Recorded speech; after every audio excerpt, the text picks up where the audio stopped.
네, 안녕하십니까. 반갑습니다. 사실 한 석 달 전인가 우리 그 송희경 교수가 여기 이제 동양학과 학과장에 아마 명을 받고 저한테 이웃태 선생 100주년 기념 뭐 심포지움에 좀 발표를 부탁한다고 이렇게 얘기해서 사실 조금 제가 좀 망설였습니다.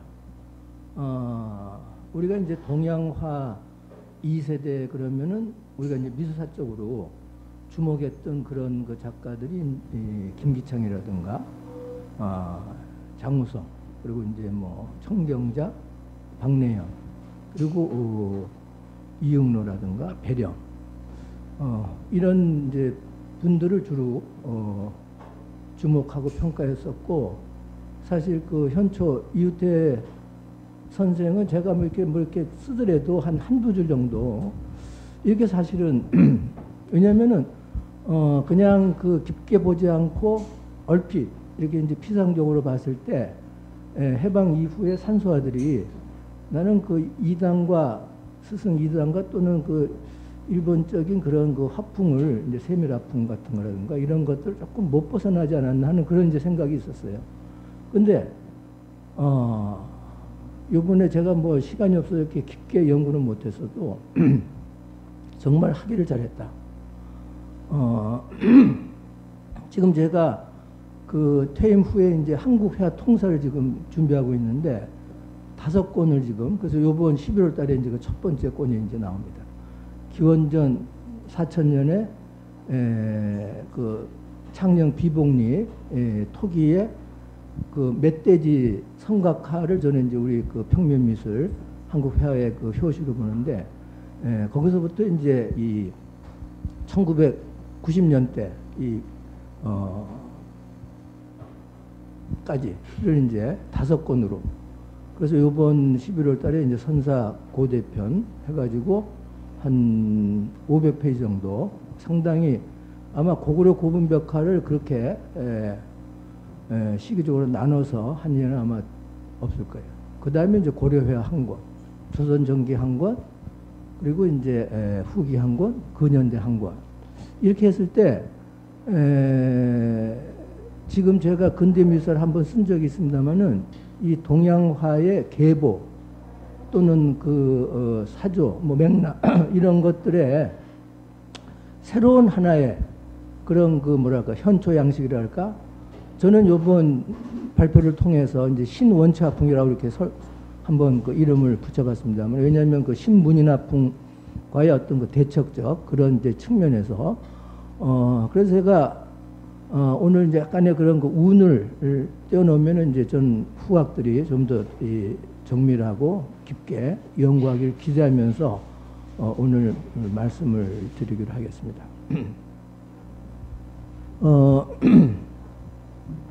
지금 위에 보면은 동양화의 신고전주의 토대를 두고 한국화의 아카데미즘 수립.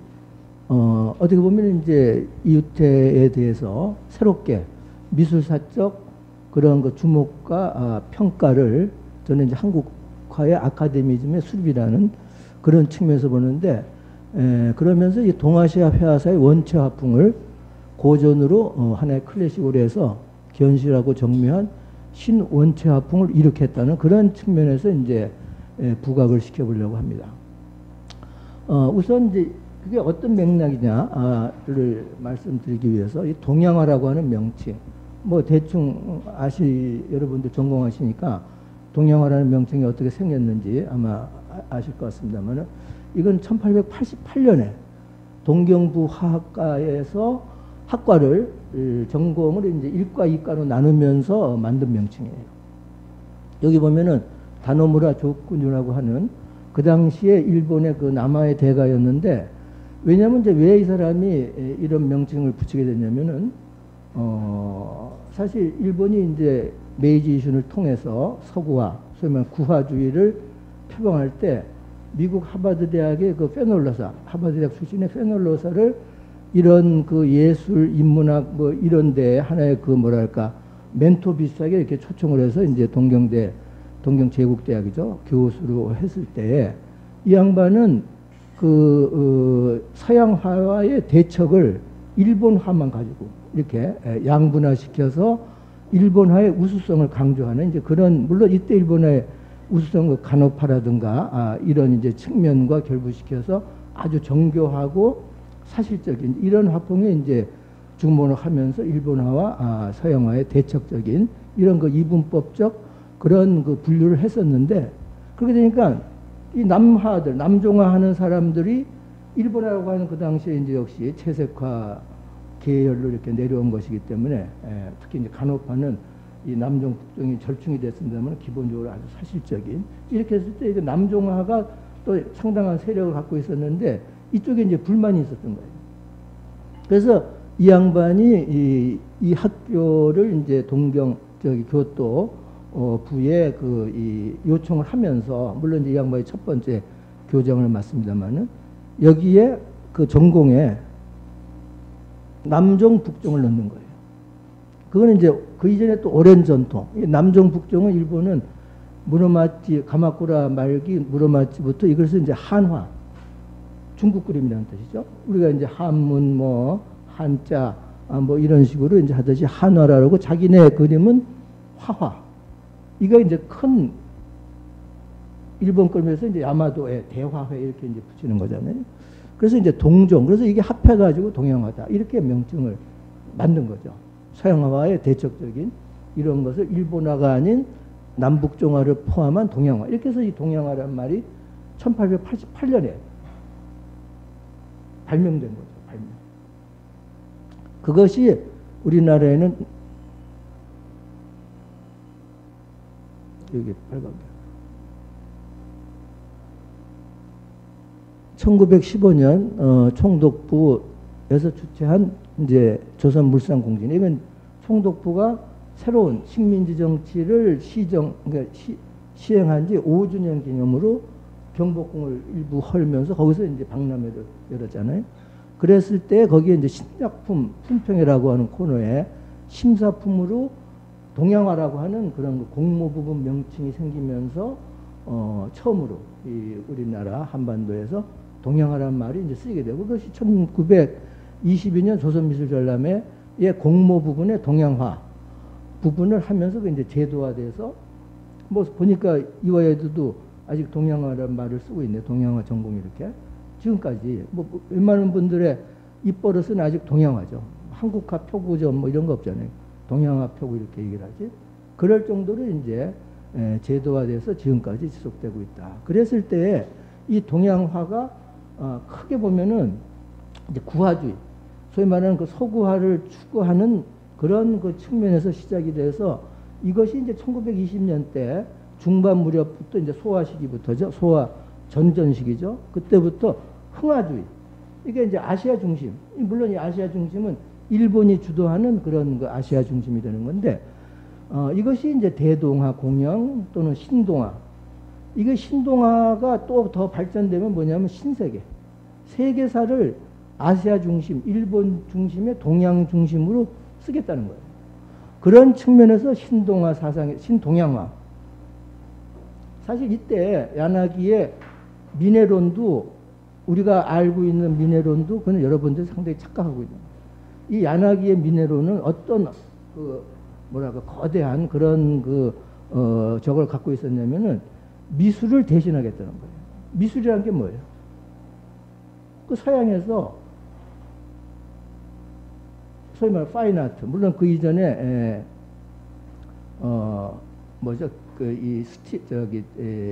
기술, 기교 이런 거에다가 이제 신학적, 인문학적 그런 이념을 덧붙여서 이게 미술이라고 하는 파인 아트라고 하는 그런 그 용어를 번역을 메이지 정부에서 관에서 번역을 하면서 미술이라고 붙였잖아요. 1872년에. 그러니까 그것이 우리가 이제 이 개항기를 통해서 서구 자본주의 사회에 편입됐듯이 동아시아가 미술이라는 서구의 파인아트 체제에 편입된 거예요. 근데 야나기의 큰 꿈은 뭐냐면은 그 미술 대신 새로운 신세계,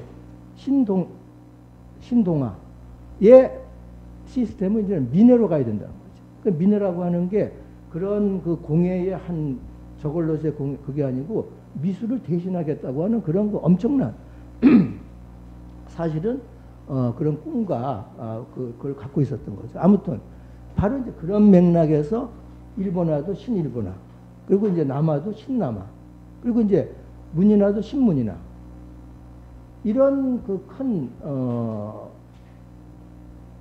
어떤 유형과 그런 그 사조라 그럴까, 또는 그것을 통한 양식군이 형성됐을 때 주로 지금까지는 이제 빨간 이게 안 나오네. 이 신남화 같으면은 우리가 뭐 여러 개 있습니다만 간단하게 얘기하면 가령 이상범, 청전 이상범이라든가 소종 병관식 신남화의 토대를 둔 사경산수예요. 그러면은 신문이라는 뭐냐면은 이거는 이제 일종의 동양적 이 신동양을 포함해서 그 서구적 모더니즘이 동양적 모더니즘, 그게 이제 한국적 모더니즘 뭐 이런 걸로 이행되면서 그것의 어떤 그 기반적인 중심적인 그런 그 사조가 신문인화, 그러니까 엘리트 미술로서의 문인화를 새로운, 그 바꿔 말하면은 서구의 표현주의라든가 특히 이제 포비즘, 뭐 큐비즘 이런 그 간일하고 이것을 이제 사회적인 그런 측면과 결부시키면서 그걸 신문인화. 그러니까 서구 모더니즘보다 오히려 더 성부적인 뭐 이런 의미에서 일종의 우월감 같은 게 여기에 이제 개입되는 거죠. 그런 측면에서 봤을 때 저는 이제 이 현초 이웃태 선생은 신원체화라고 하는 그런 그 명칭을 한번 새롭게 붙여본 것은 바로 이런 큰 흐름 속에서 이웃태의 이런 것을 새로운 하나의 사조로서 이제는 좀 새롭게 우리가 제안하고 또 여기에 대한 그런 그 연구와 토의, 논의 뭐 이런 게 필요하지 않을까 하는 이제 그런 그 생각을 이번 그런 그 연구를 통해서 해보게 됐습니다. 그래서 우리 이 현초의 작가적 생애랄까 이 간략하게 한번 훑어보면은 이 김윤호 화숙인 낙청원에서 이제 그림이 입문해서 화가의 길을 걸으면서 동양화 2세대 이 중에서도 이제 가장 그 두각을 나타냈던 그런 작가들이 아시다시피 이제 김기창이라든가 장우성, 이웃태 이 세 분의 공통점이 뭐예요? 모두 조선 미전에서 총독상과 창덕궁상을, 창덕궁상은 지금으로 치면 대통령상인 거죠. 최고의 그런 그것을 누렸던. 근데 김기창, 장우성에 비해서 이웃태에 대한 작가상이라든가 작품론 이런 거는 학술적인 연구가 거의 안 돼 있어요. 아마 이게 거의 처음일 거예요. 김기창, 장우성은 검색해 보면은 엄청 많이 나와요. 이웃태는 없어. 그래서 이제 19살 때 김은호 문화에서 이제 동양화를 사사하고, 그리고 이제 이번 전시회도 보니까 출품된 이 후서회에서 후서회전에 이게 이제 이쪽 그 이당 문화생들이 하나의 그런 그룹전이죠. 이거 왜 불을 켜놨어요?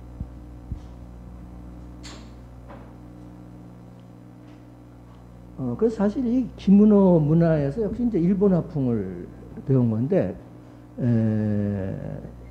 사실 김은호는 그것도 이제 이분이 자기의 그런 그 생애라든가 이런 게 할 때 전혀 거론도 하지 않고 뺐었던 그런 부분을 제가, 사실 미술사가나 이런 사람들은 작가가 한편으로는 고마우면서도 한편으로는 굉장히 좀 뭐랄까, 이 싫다 그럴까. 왜냐면 그 낱낱이 모든 그런 이 것들 정보들을 캐내니까 사실은 김은호는 인천 관립 일본 학교 출신이에요.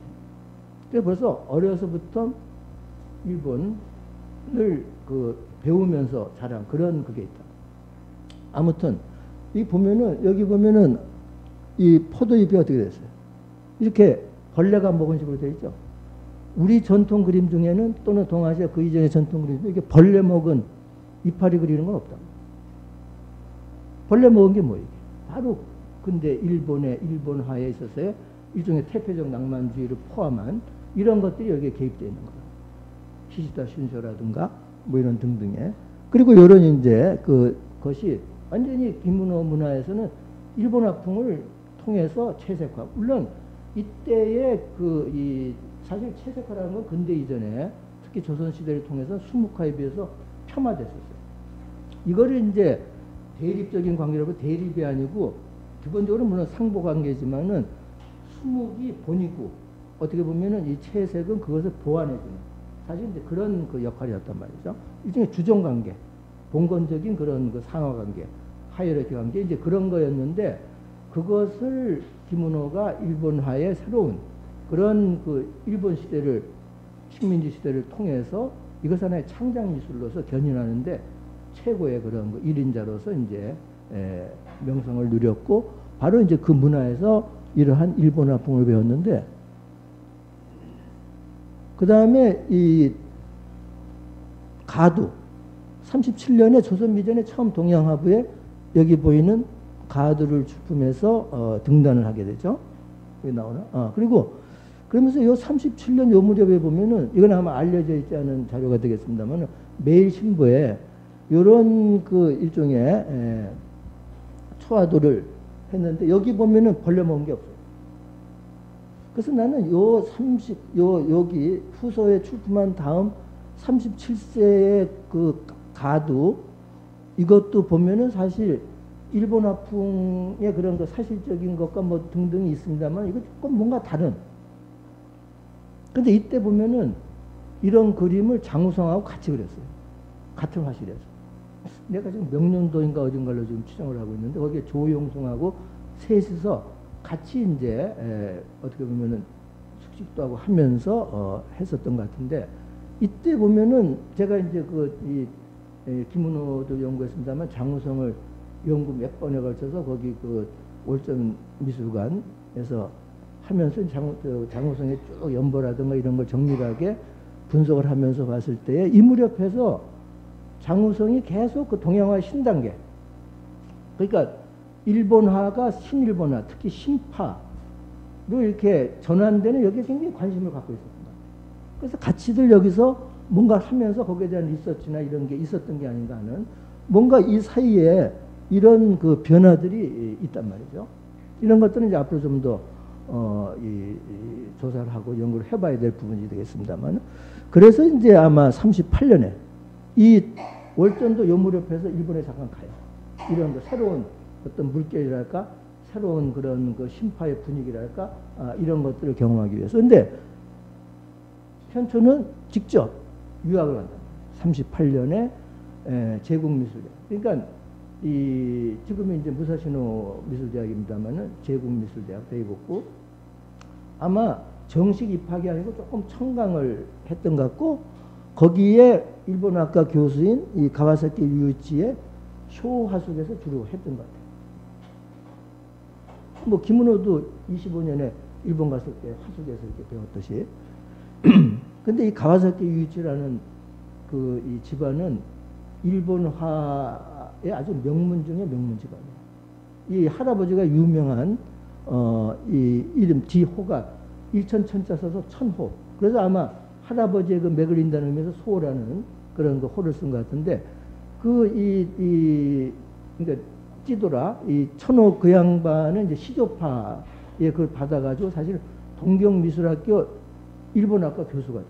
근데 1년 만에 소위 말하는 그 동경 여기 뭐죠? 그 미술대 파동 사건에 그 저거 돼서 오카쿠라 대신 편에 들어가지고 오카쿠라 대신이 혁신파니까 혁신파에 해가지고 그 다음에 학교를 관둔다고.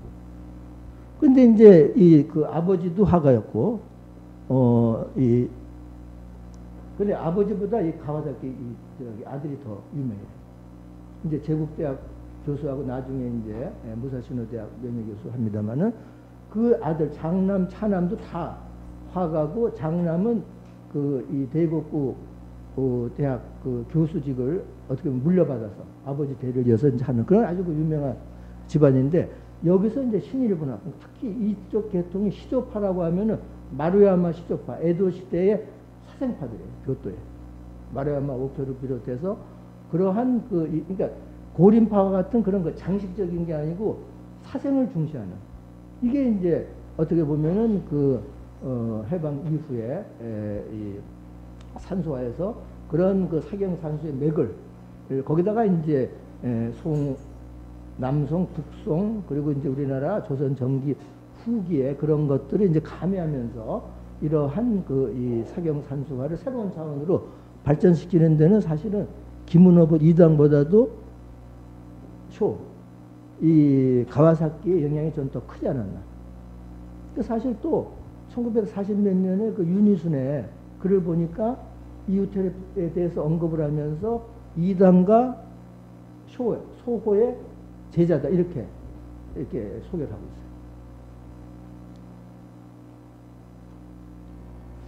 있어요. 그래서 이제 귀국을 해서 2년 만에 귀국을 해서 19에 조선미전에 사실적인 이런 암을 추구. 이게 사실 이게 조선미전 도록을 보면은 누구 걸로 되어 있는지 알아요? 이응록 걸로 되어 있어요. 그 제가 이응록 초기 양식 연구할 때 이걸 또 이응록 걸로 열심히 또 해서 했었는데 요번에 보니까 이게 잘못 인쇄가 된 거예요. 이웃의 거예요. 이런 완전히 사생에 아주 견실한 그런 그 거의 뭐 서양화보다 더 육박되는 그런 그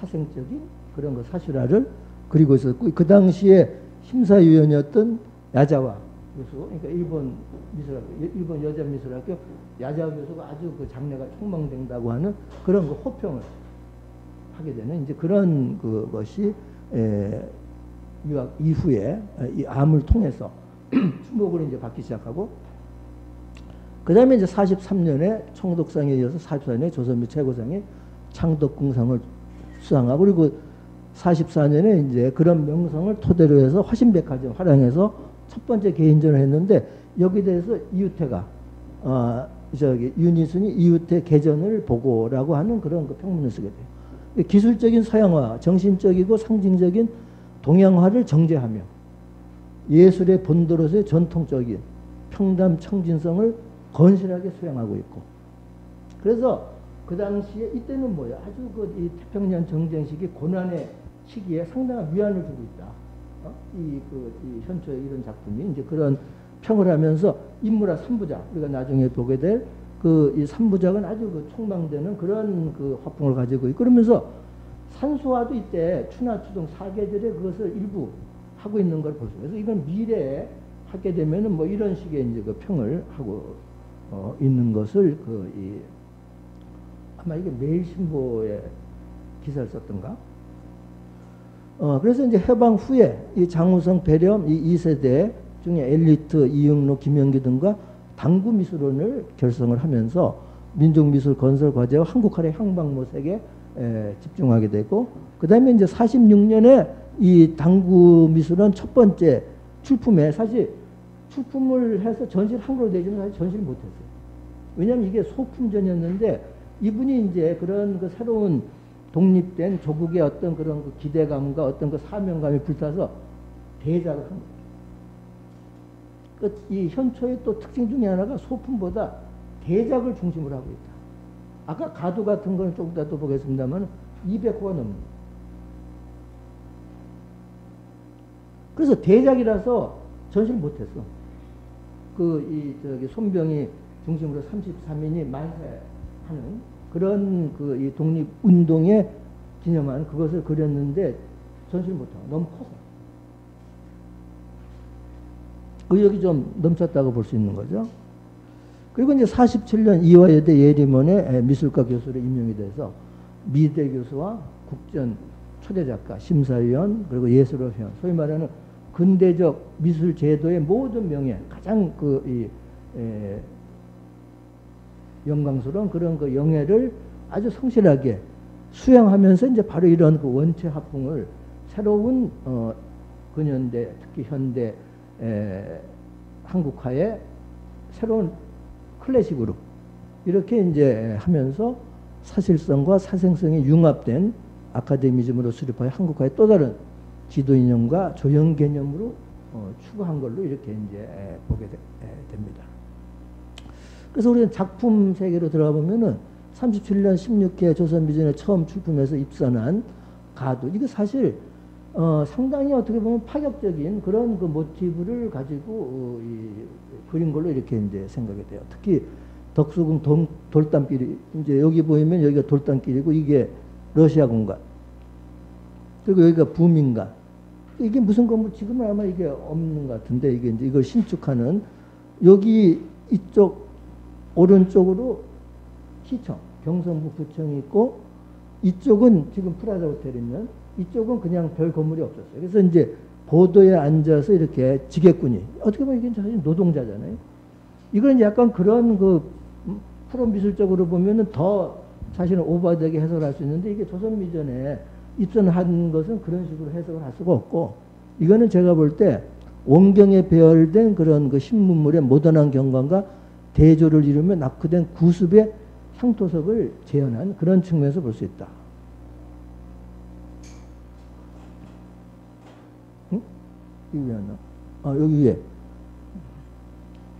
여기 위에 보면은 그 당시에 그런 그 서양화든 수채화든 유화든 보게 되면은 이런 여기가 이제 그 경성 새로운 그런 거 신식 신문명 이거는 이제 구문명 신구의 어떤 그 대조적인 대립적인 이런 걸 통해서 구성하는 이러한 어떤 그 패러다임이랄까 패턴 속에서 이것도 다루고 있다는 측면에서 해석을 할 수 있고 그러면서도 아주 그 극사실적인 이거 보면 할 수 있잖아요.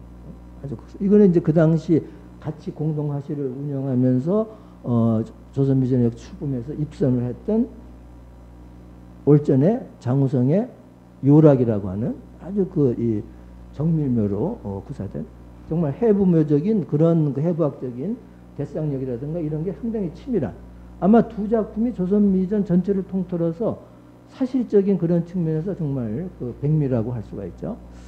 그래서 이제 동양화 안료의 원근법과 명암법과 같은 서양화품을 충실하게 구사해서 사실적으로 나타냈고 그리고 이제 생활 풍속적인 제재를 첨단의 도시경관과 결합하여 그러니까 이런 그 첨단의 도시경관과 결합된 이런 어떻게 보면 모던을 일상화하는 그런 것이 내포된 이런 그 구성도 굉장히 선구적입니다. 그 당시에 일본의 제전 그리고 조선미전의 도로 이런 것들을 통틀어 봐도 30년대 물론 이제 중반부터 이 제전에는 그게 등장합니다만 굉장히 그런 것과 비교해 보더라도 굉장히 선구적이다. 그리고 이제 초장 42년 21회 조선미전에 출품한 초장 동양주의 또는 흥화주의에 결합된 신고저주의 수법을 새롭게 반영을 하면서 여기에는 이제 야마도의 섬세 우미함에 이제 남성 북성 송화의 정묘한 격자와 동양회화의 전통적인 선묘 효과를 융합하여 이렇게 아주 명징한 그런 그 화풍의 특징이고 그래서 이제 혼례식을 위해서 이런 노기홍상 신부의 그런 그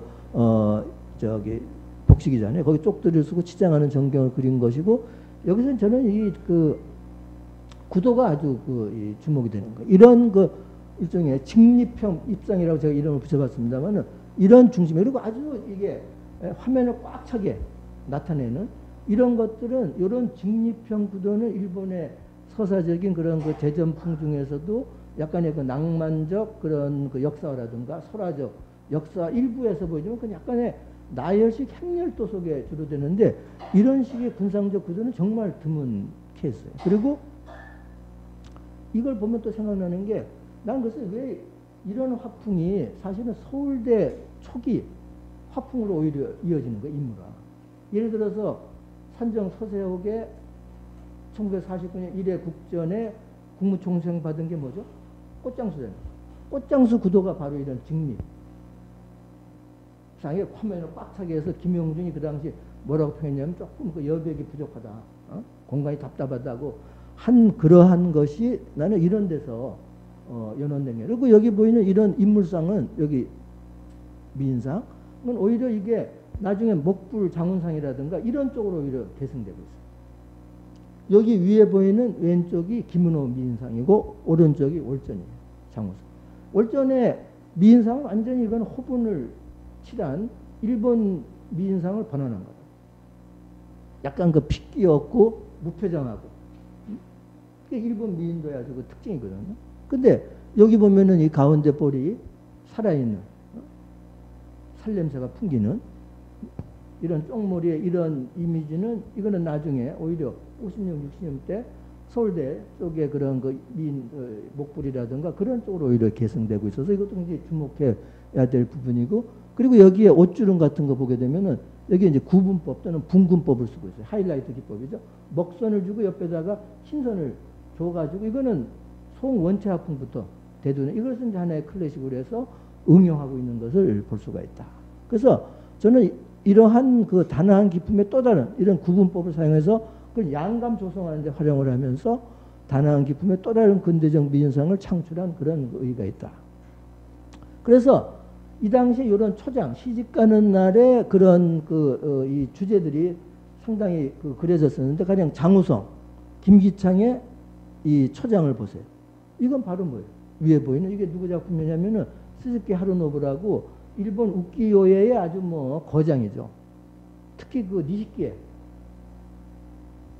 그러니까 이 우키요에를 그런 그 채색판으로 발전시키는데 아주 주도적 역할을 했던 하루노부의 초장 내지는 단장을 도상을 그대로 이거는 차용을 해서 번안한 거다.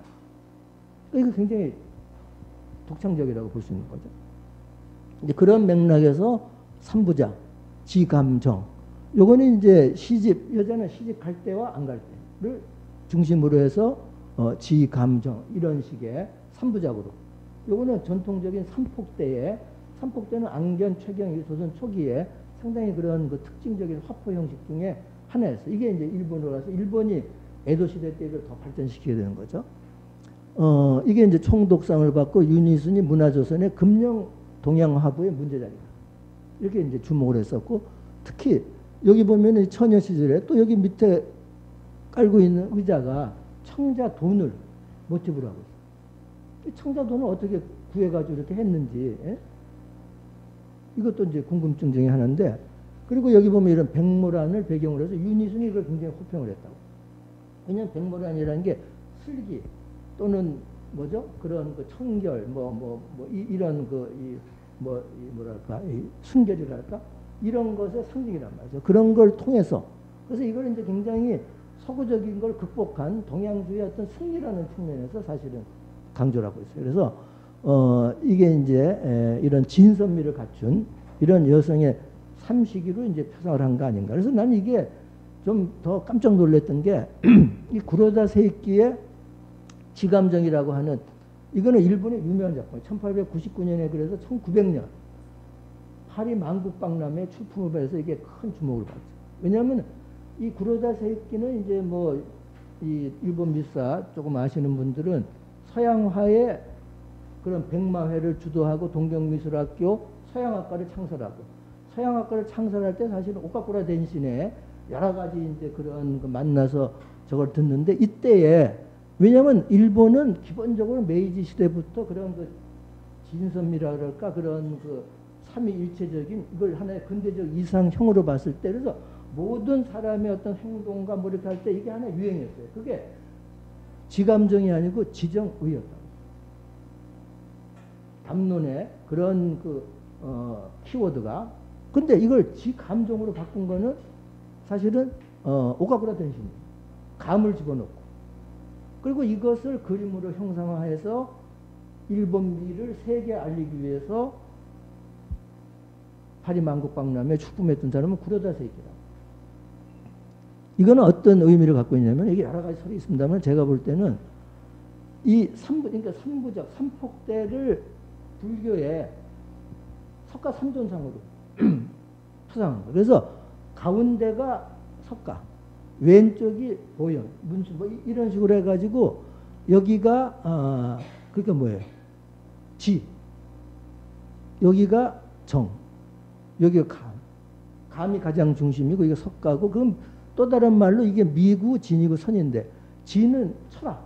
그래서 철학은 이거는 뭐예요? 그 당시 동아시아 아시아 세 나라를 일본은 어떻게 봤냐면은 중국은 철학, 인도는 불교니까 종교, 가운데 있는 미는 자기네. 일본이 미술국이라는 거예요. 미에. 일본 미가 동양미를 대표한다고 하는. 그래서 그런 그 동양미에 자기네들이 저장고고 박물관이고 옷가꾸로 대신 끊임없이 그를 강조하죠. 그래서 이거를 어떻게 이런 것을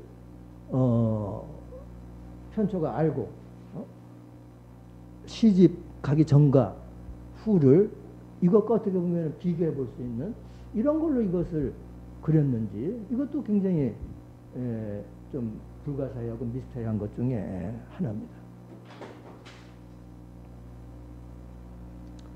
그리고 이제 지금 보니까 전시되어 있던 정말 저는 이거를 근대 동양화, 근대 미술에 저는 그전에도 근대 미술 가르칠 때 우리는 사실 이게 참 물건이 없다. 작품이 동양 근대 일제강점기에 그렇게 뭐랄까 하나의 기념비적인 작품을 이렇게 할 수 있는 게 손꼽을 수 있는 게 별로 많지가 않아요. 규모가 작고 남아있는 게 그것도 뭐 흑백 도판 원판은 없어지고 물론 그때의 화가들은 합해도 100명이 안 돼요. 해방 직후에 그 미검 만들 때 거기에 소속된 이름 붙인 거기에 이렇게 뭐죠 간판하는 사람들까지 시간이 지금 너무 많이 되겠네요. 간판하는 사람까지 합쳐도 100명이 조금 넘을 정도.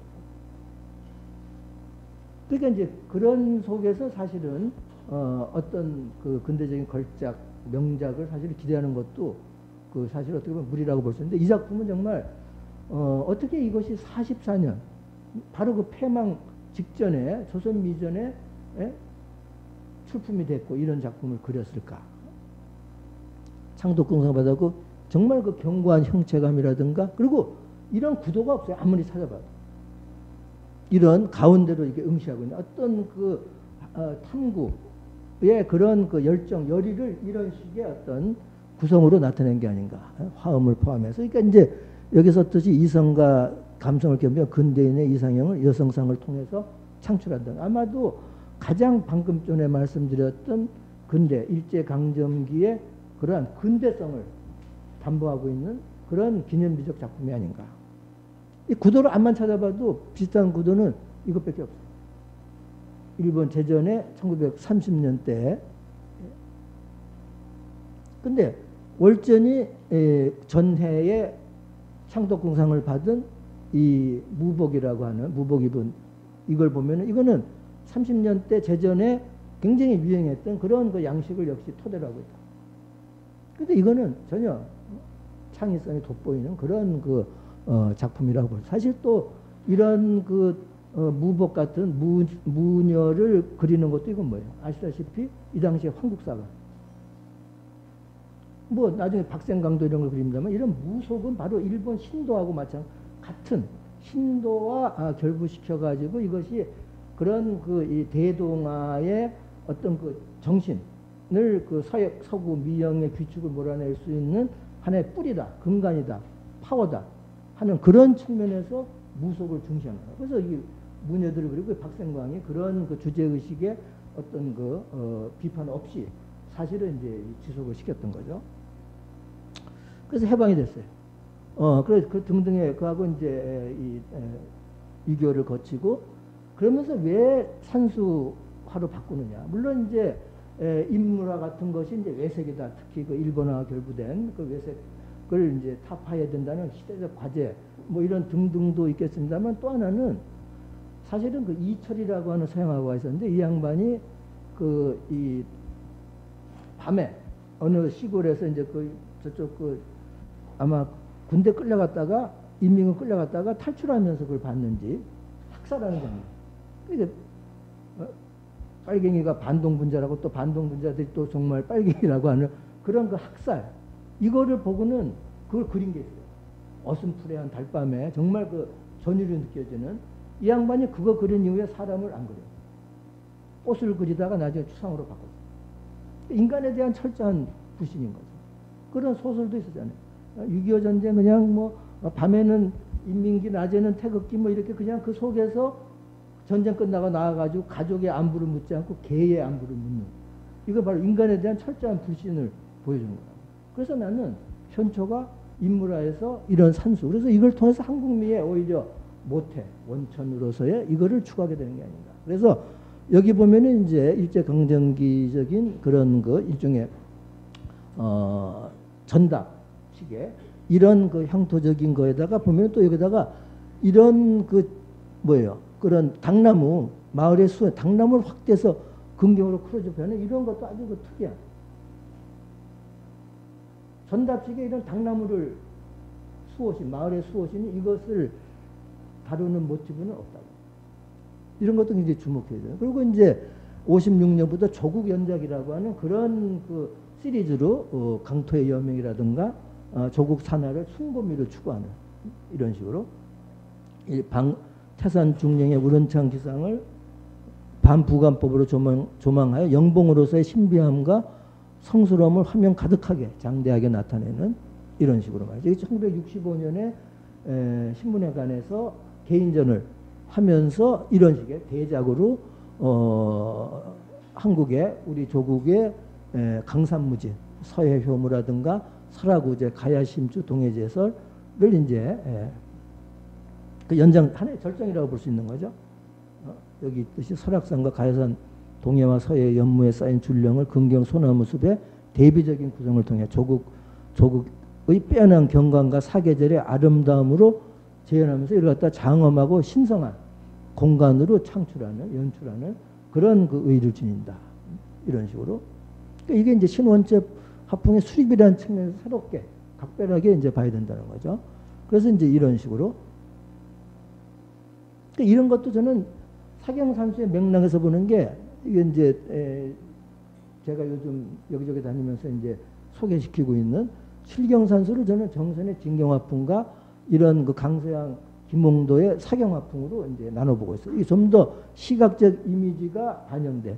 그러니까 이런 거는 뭐냐 내려다보고 올려다보는 그런 그 전통적인 그런 그 다시점에 의한 이거는 이제 우리의 산천을 좀 더 성경화시킨 거고 이건 좀 더 실경적인 그 이미지를 그대로 하는 이게 이제 사경산수의 맥락에서 김홍도의 구룡령 이거는 그 개화기에 구룡령 그린 일적인 미국의 수채 화가가 그린 거 보면 거의 비슷하잖아요.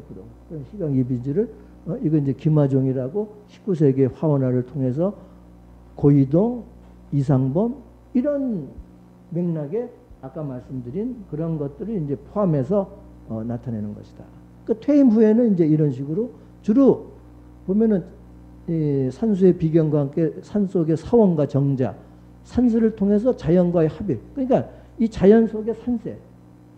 작가도 그러한 이 자연과 동화되는 물화 일체의 그런 경지를 이런 정자라든가 산세라든가 이런 그 모티브를 통해서 이신전신하는 이제 그런 식으로 추구하고 있는 사선으로 배치된 근경의 상고 일각에서 원산들이 겹치며 점차 멀어져가는 안정된 구도와 심산의 유연함과 대기감을 공기원구법으로 양식화시키는 그리고 특히 사계절 중에서도 단풍이 활용한 추경의 완숙미와 눈 덮인 동경의 순백미를 대자연의 기상과 운치를 집약한 한국적 이상경으로 재창출하고 그래서 이것을 저는 북성의 대관산수, 남성의 병각산수가 절충되고 융합되고 조선 전기의 천문류 성경산수 이게 이제 안견이 아주 잘했다는 거 아니에요. 그리고 이제 조선 후기 사생풍 실경 산수가 융합 복합된 한국적 산수 풍경화의 또 다른 아카데믹한 유형의 비경산수화다.